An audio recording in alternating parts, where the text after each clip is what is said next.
Hello guys, and welcome to my new video, and today we'll be looking at some of my favorite healers based on Dragonflight beta testing so far, both in Mythic Plus and Raids. I decided to have a more in-depth look in terms of what healers I might main, because the time is coming very soon, and I need to decide on a healer or healers that I will look to push forward in the future. Now, when deciding which healers I like the most, healers that I felt were changed the most as well, this video is going to be talking about my personal experiences. You're more than welcome to agree or disagree with my list, because it is subjective. Fun is very subjective. I enjoy healer DPS, so this list is going to be based on that. On top of that, I know a lot of people want to know which healer is going to be meta and things like that, but take it from my experiences. I did main a Holy Priest in Season 4 because I knew it was going to be meta. I knew it was going to be really strong, even though I wasn't completely sold on things like flash concentration. And honestly, Season 4 felt pretty lackluster. I didn't enjoy Holy Priest as much as I hoped for. I didn't enjoy raiding. I basically just logged in, and honestly, things were not fun. So for the people who are just looking to play a meta healer, please make sure you actually enjoy the class. At the end of the day, playing a class that you really enjoy is the best value for your World of Warcraft subscription. And even though some of these classes might not be brought to something like Race to World First, you have to ask yourself, do you really need to follow the Race to World First or Mythic Plus meta in order to get the most value out of this game? And now let's go and get started with the video. And this video, to some extent, are the healers that I enjoy the most. To some extent, these healers received the most changes that I agreed with, and one of these healers could potentially be my main, but you have to consider that a lot of the times choosing a main, you have to consider your raid. Maybe there's going to be a couple of people who want to play a certain class, and you have to accommodate that. So at the end of the day, nothing is written in stone, because a lot of the times you have to consider your guild and your raid choices, so keep that in mind. But let's go and get started with Mistweaver Monk. Now you have to keep in mind that we're only looking at top 3 healing specs in my personal opinion, based on my Mythic Plus and raid testing. That does not mean other healers in this video that are not mentioned that are bad, unfun, or interesting. We'll talk about that later in the video, but Mistweaver Monk is really fun. In my eyes, I would define Mistweaver Monk as the quintessential melee healer done right. The developers really pushed that fist weaving build in terms of the talent choices, in terms of the spell tuning. Anything can change still, because Blizzard is looking at spell tuning so far, so maybe in the future, before the release of the expansion, the gameplay is going to be very different. Hopefully not. But before talking about the gameplay, you have to look at some of the talent build, and this is my Mistweaver Monk right now. And the fact that you have Phalanx Stomp, this is not new, this was in Shadowlands, but now you have multiple points to improve Phalanx Stomp. You're encouraged to play on Phalanx Stomp, and you're getting resets. And again, this feels really nice when combined with Ancient Teachings. Used to be called Ancient Teachings of the Monastery. This procs after using Phalanx Stomp. And then you have Rising Mist to complement the whole build, where you're basically going, especially in something like Mythic Plus environments, pressing a Phalanx Stomp, fighting on your Phalanx Stomp, getting the resets, proccing Ancient Teachers of the Monastery, doing your DPS abilities, getting healing from those DPS abilities, because things like Ancient Teachings have been buffed in terms of range. And then you have to remember that you have instant cast Vivify every 10 seconds. So if you need healing, you cast that Vivify, which is going to splash healing to your Renewing Mist targets and possibly get the whole group healed, especially in something like Mythic Plus environment. And this kind of gameplay really appeals to me. I actually think it's really interesting. And the fact that in raiding you have a similar build, not exactly like this, but you can run fist weaving both in raid and Mythic Plus and have a really fun kind of gameplay associated with it that feels smooth, the flow is good. And in Mythic Plus you might end up doing a whole dungeon without having to hardcast many abilities, which honestly fits this whole melee playstyle. Now I don't want to talk about the meta or the possible meta, because it is still too early, but historically speaking, again, if you're a type of player who's poking a lot of Mythic Plus content and community perception is driving you down because you don't get invited, I'm not sure how Mistweaver is gonna deal or how it's going to end up in terms of community perception for Mythic Plus and raids. The gameplay feels really good, and they do bring enough utility or decent amount of utility, but I'm not sure if they're going to compete with some of the other healers that I've seen so far. But that is very much up to debate, because hey,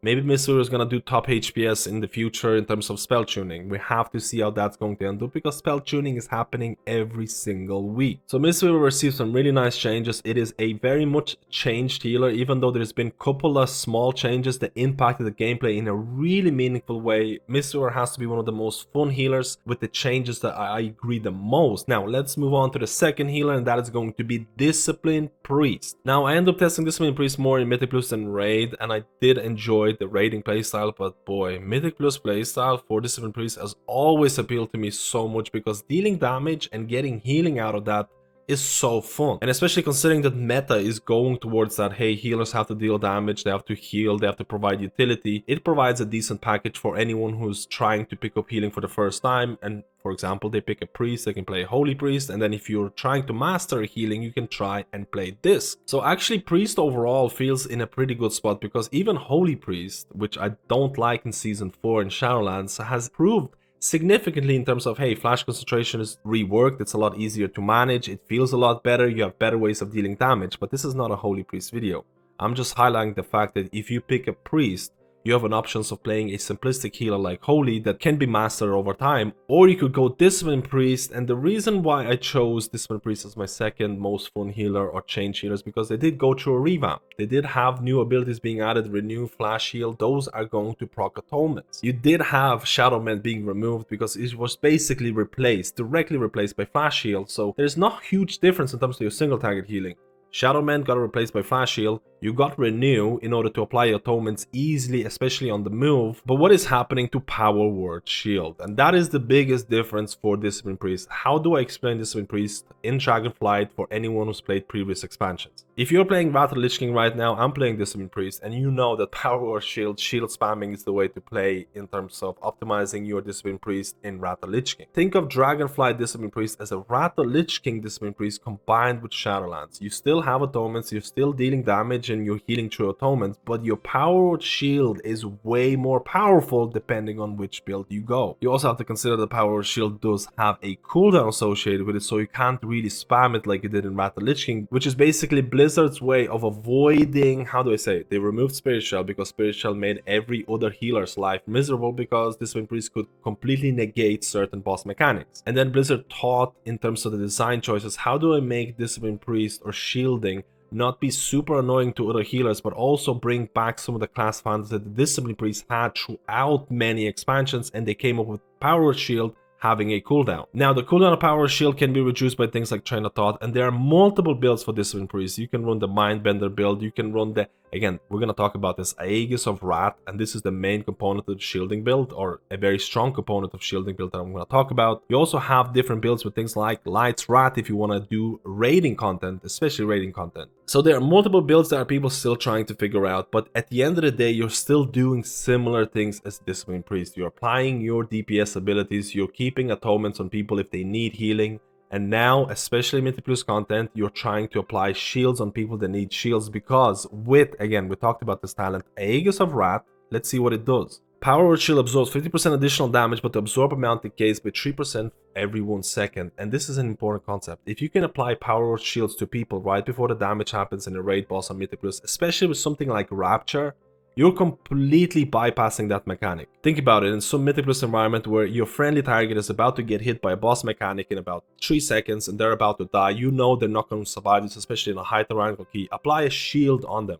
All of a sudden, that's going to effectively increase their health points, which means they're going to survive an ability and they're going to go keep on DPSing. This felt really fun, especially in Mythic Plus environment where shielding was one of my top healing components. This is just to highlight how strong shields are, especially when combined with Rapture. And if I were a betting man, which I am, I'm leaning towards this shielding meta being very strong, or something that a lot of people will want both in Mythic Plus and raiding environments. Especially, we'll see how the tuning works out, but if Discipline Priest can provide good amount of healing or comparable healing to everyone else, if it can do good damage, comparable damage to everyone else, this shielding meta will stand out of all the other healers, because shielding, especially when combined with Rapture, can be life-saving both in raids and Mythic Plus, and honestly, it just leads to a really fun gameplay. And now let's go to the last healer in terms of my top 3 healers in terms of most fun, in terms of the changes that I agree with. And this is a bit of a cheat, maybe copium, hopium, and that is going to be Preservation Evoker. Now, there are quite a few red flags with Evoker in terms of, hey, what about the range limitations? The range has been increased from 25 yards to 30 yards. What about the empowered abilities that keep you stationary? This is supposed to be a mobile healer, but at the same time, you're not really mobile because you're stuck rooted casting empowered abilities.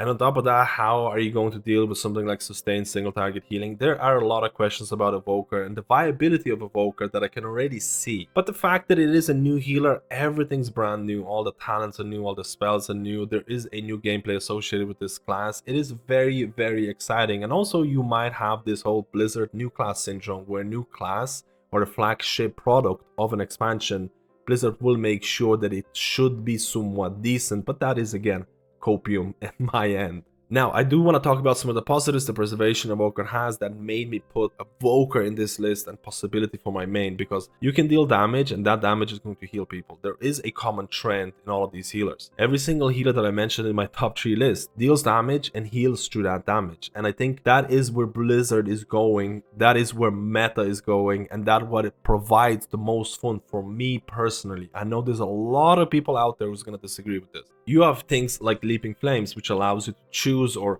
have a more potent way of dealing damage or healing. And you have to remember that you do have Living Flames, which is basically your bread and butter in terms of filler abilities to deal damage or heal people. And I think it is an interesting concept. You have things like Life Giver's Flame, where fire breath heals a nearby injured ally for 80% of damage shown up to 5 targets. So now your DPS ability, that is an empowered ability, there is a reason to cast this besides just dealing damage. So that is something that I feel every healer should have, in terms of you don't feel forced to do damage because you're dealing damage because you know that's going to heal somebody. So there is a lot more incentive, and I think every healer should have that. And this is one of the reasons why I like Evoker.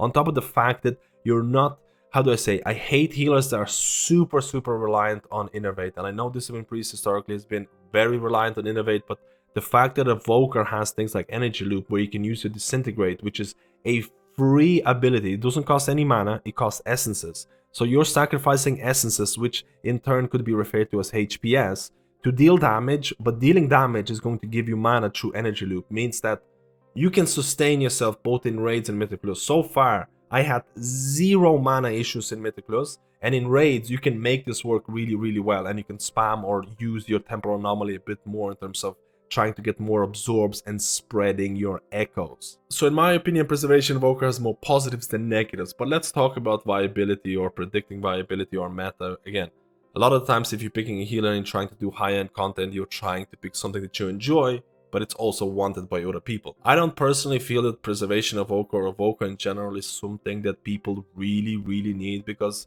the niche or the utility of this class, while it's pretty good in terms of, hey, you can remove bleeds, you have some speed boosts and things like that, it's not something that is like, hey, we absolutely need this type of healer, or we're not gonna kill this boss or complete this Mythic Plus dungeon. So I don't think Evoker's niche is all that amazing. I don't think it's at the top of the list. I think the utility is decent, the speed boosts that you provide are cool, but I don't think it's going to be mind-breakingly important to have this healer, which again, you only have to consider that if you're pushing really high-end content, and things can still very much change. So now to summarize the video about my top 3 healers. This video was initially not going to be about my main. I was going to talk about healers that I had the most fun with. Mistweaver is so fun. Discipline Priest shielding meta is so fun. I think the new healer Evoker has more positives than negatives. There is a high chance that one of these healers is going to be my main. There's actually a very high chance, but it does depend on what other or guild members are going to pick for their main healers, because you don't want to have 4 Evokers or Preservation Evokers in your raid.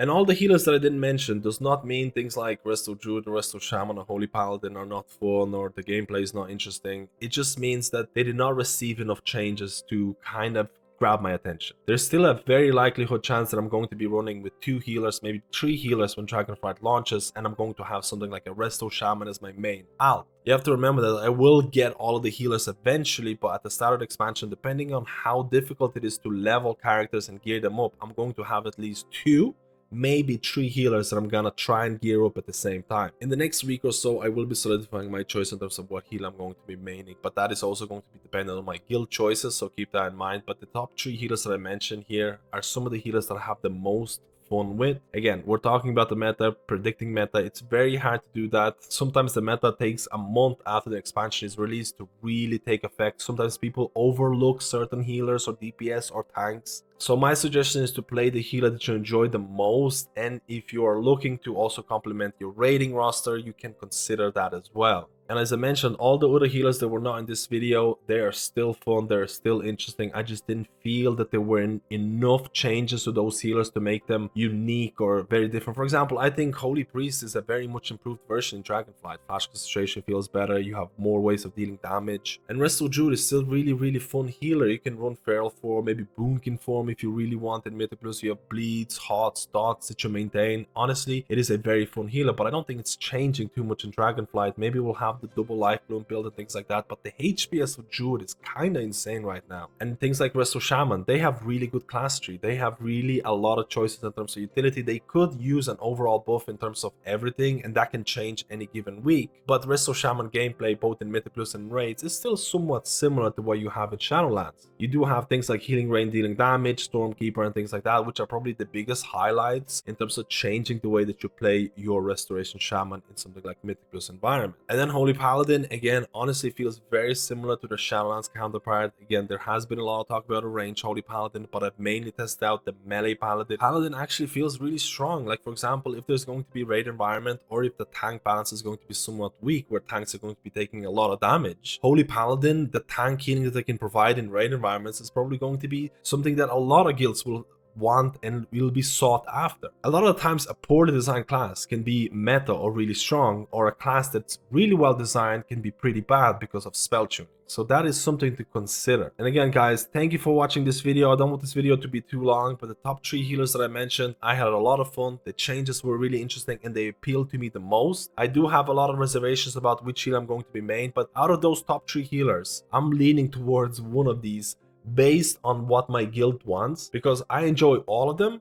I enjoy the concepts that they provide, and I'm going to be, again, I'm trying to complement my raiding roster, especially because I'm going to be trying to pushing raids and Mythic Plus content, and I want a healer that can do everything. At the end of the day, picking a healer that you don't like just purely for meta reasons, take it from my experiences, take it from my opinions, it is not worth it. Thank you guys for watching this video. If you liked the video, like and subscribe, and I'll see you in my next guide.